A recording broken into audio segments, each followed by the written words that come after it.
Pool makhana curry అండి ఇది. చూసారా ఎంత బాగుందో. పూల్ మకాని మష్రూమ్ అండి, రెండు కలిపి వండాను. చాలా బాగుందండి. తయారయ్యే విధానం చూద్దామా మరి. ఇది చపాతీకి రైస్కి చాలా బాగుంటుందండి. హాయ్, హలో, నమస్తే, ఎలా ఉన్నారు అందరూ? ఈరోజు పూల్ మకాన్ అండి. ఇవి తెలుసా అందరికీ? చాలా మందికి తెలియదండి. ఇవి ఇవి చూసారా ఎంత బాగుంటుందో. హెల్దీ ఫుడ్ అండి పూల్ మకాని. ఇవి మష్రూమ్ అండి, రెండు కలిపి కుకింగ్ చేద్దామని ఈరోజు ప్రిపేర్ అవుతున్నాను. చేసేద్దాం రండి. ఎలా చేయాలో ఏం చేయాలో చెప్తాను మీకు. ఇది హాట్ వాటర్లో వేసుకోవాలండి. హాట్ వాటర్లో వేసుకొని ఒక 5 మినిట్స్ హాట్ వాటర్లో క్లీన్ చేసి హాట్ వాటర్ తీసేయాలి. చూపిస్తా. ఇంత పెద్దగా ఉన్నాయి కదండి. హాట్ వాటర్ వేసిన వెంటనే చిన్నగా అయిపోతాయండి ఇవన్నీ. హాట్ వాటర్ వేస్తున్నానండి.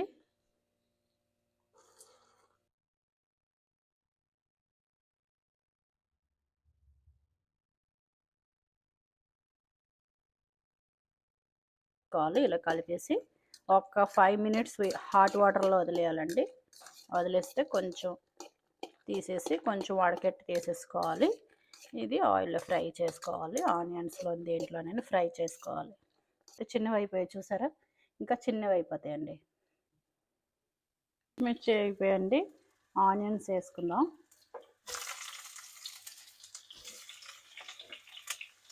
నెక్స్ట్ ఆనియన్ వేసుకుందాం.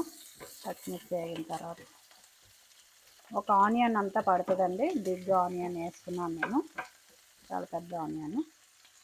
పేస్ట్ వేసుకుందాం. ఒక స్పూన్ వేసుకున్నాను నేను. కొంచెం బాగా వేగాలి. అది వేగాక మిగతాది బాగా వేగితే కానీ పచ్చి వాసన పోవాలండి. ఇలా వేగితే చాలండి. ఆనియన్ మనం ఇంకన్నీ మగ్గించుకుంటాం కాబట్టి, గ్రేవీ కాబట్టి ఇలా వేగితే సరిపోతుంది. చూసారా, ఇలా వేగినప్పుడే కొంచెం అల్లం వెల్లుల్లిపాయ పేస్ట్ వేసుకుందాం. ఒక స్పూన్ వేసుకున్నాను నేను. కొంచెం బాగా వేగాలి.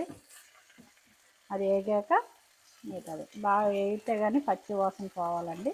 ఇలా వేగితే చాలండి. ఆనియన్ మనం ఇంకన్నీ మగ్గించుకుంటాం కాబట్టి, గ్రేవీ కాబట్టి ఇలా వేగితే సరిపోతుంది. చూసారా, ఆనియన్ పేస్ట్ వేగిన తర్వాత పూల్ మకాన్ ఉన్నాయి కదండి, అవి వేసుకోవాలి. ఎందుకంటే ఇవి నేను వడకట్టేసుకున్నాను, అందులో వేసేసి వాటర్ తీసేసానండి. ముందు చూసినప్పుడు చూడండి ఎంత పెద్దగా ఉన్నాయో. ఇప్పుడు చూసారా ఎంత బాగున్నాయో. అంతేనండి. ఇలా వేగిన తర్వాత బాగా వేగాలండి. అది స్మెల్ వస్తుంది కదా, ఆ స్మెల్ పోయేలాగా వేపుకుంటే బాగుంటుంది. మళ్ళీ వాటర్ వేస్తే అవి వేగవు, ఇంక ఉడుకుతాయి తప్ప. ఆల్రెడీ ఉడికిపోయింది హాట్ వాటర్ వేసినప్పుడే.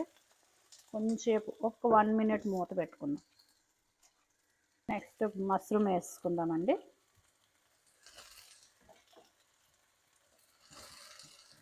నేను కొంచెం పెద్దగానే కట్ చేసుకున్నాను. మీకు కావాలంటే ఇంకా చిన్నగా కట్ చేసుకోవచ్చు.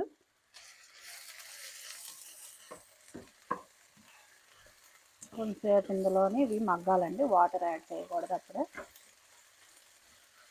కొంచెం మగ్గినప్పుడు వాటర్ వస్తుంది ఇది, అప్పుడు ఉప్పు కారం వేసుకో.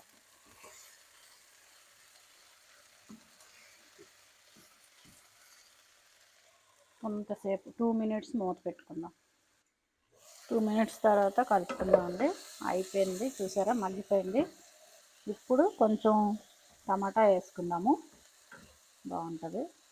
సెంటర్లో వేద్దాము. నేను ఎప్పుడు టమాటా ఇలా మధ్యలోనే వేస్తానండి, ఎందుకంటే మిగతావన్నీ వేగి మగ్గుతాయని. ఇక్కడే ఒక్కటే ఇక్కడ కొంచెం వేడి ఎక్కువ వస్తుంది కదండి, ఇక్కడే కొద్దిగా మగ్గుతుంది. నేను టమాటా పేస్ట్ వేసుకుంటున్నాను. కొంచెంసేపు టమాటా పేస్ట్ కొంచెం మగ్గిన దాకా మూత పెట్టుకుందాం. ఆ తర్వాత కలుపుతాం. కొద్దిగా మూత పెడదామండి మగ్గేదాకా. సాల్ట్ యాడ్ చేసుకుందామండి, తగినంత సాల్ట్, తగినంత కారం. ఒక స్పూన్ వేసానండి కారం, నేను ఆల్రెడీగా పచ్చిమిర్చి వేసాను కాబట్టి. ఇప్పుడు వాటర్ పోసుకున్నాను.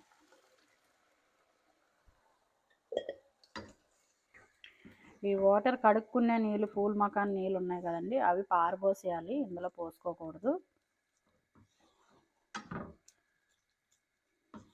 సరే, ఇంకొంచెం వాటర్ పడుతుంది, వాటర్ వేసుకుందాం. ఈ స్టీల్ మూత పెట్టుకుందామండి, కరెక్ట్ సరిపోతుంది. అదైతే వాటర్ బయటకు వచ్చేస్తుందని ఈ మూత పెట్టాను. ఒక 5 మినిట్స్ పెట్టుకోవాలండి మూత.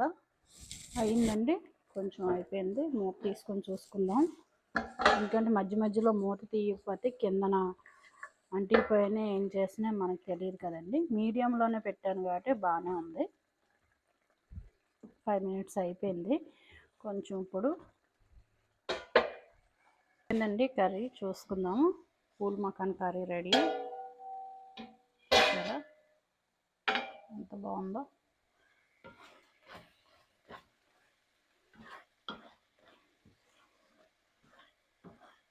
ఇది బాగుంది చూసారా. ఇంకా అయిపోయింది. ఇంకా చపాతీకి రైస్కి చాలా బాగుంటుందండి ఇది. చాలా ఇలా కూడా తినేయచ్చు. వెజిటేబుల్ సాలడ్ చేసుకున్నప్పుడు జస్ట్ అలా వేసుకొని తినేయచ్చు, బాగుంటుంది. కొంచెం కారం కారంగా భలే ఉంటుందండి, సూపర్గా ఉంటుంది. ట్రై చేయండి. చూసారా